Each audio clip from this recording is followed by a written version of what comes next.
There are people in our lives who just light us up, who bring so much joy, and who help us illuminate truths about ourselves because in just holding space for us and allowing us to talk, it gives us the freedom to show up in a more authentic way than we do when we're around huge crowds of people.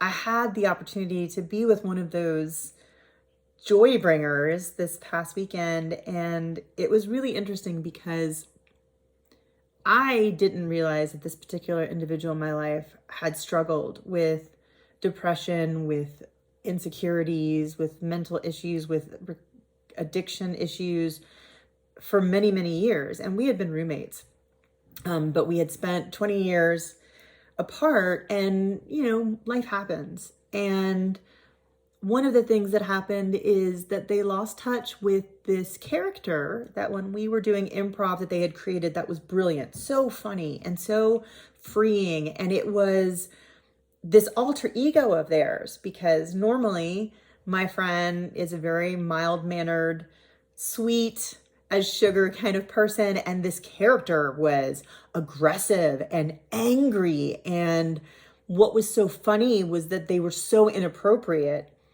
And in the 20 years that we spent apart, they lost touch. This character stopped talking to them and stopped showing up in their writing. And they, not because of that, but kind of alongside that, stopped doing creative things and started to do more just kinds of transactional jobs to just stay afloat. And with that came a whole other host of things. And as we were talking and kind of hanging out, and we know each other through improv, and so we tend to improvise and just make each other laugh and do silly things, this character emerged. And it was the first time in like a decade or more that this character had just come out. And so I was playing along and I was interviewing this character and showing this character the proper deference and all of that. And I asked, what does this character want?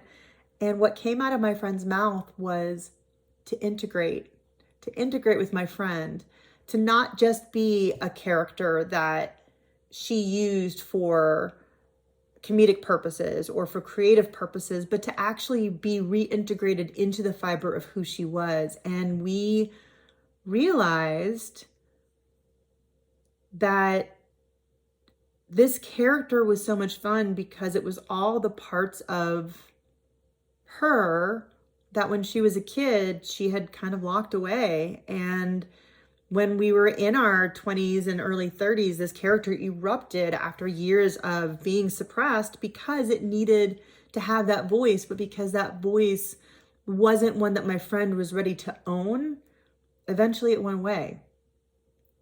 So my challenge for you is to take an inventory of things that you might feel ashamed of, elements of your nature that you don't feel comfortable sharing with other people, and examine why that is.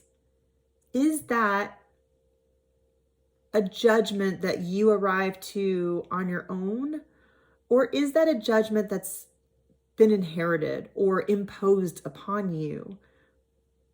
And then start to think about what would happen. What's the worst that could happen if this part of yourself became part of who you authentically are? Because I asked my friend, I said, does the idea of integration with this character, like, how does that feel? And she said, it feels really good. She doesn't know how she's going to get there. She's not quite sure how fast or slow the process is going to be, but it's something that she wants.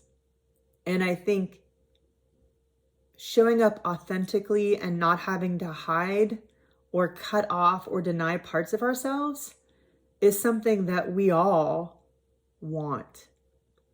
So your challenge is to see if you're doing that to yourself. And if so, how can you start that process of reintegration and embracing those elements that you've been embarrassed about or shy or trying to hide. That's your challenge. Good luck, my friends, and let me know how it goes.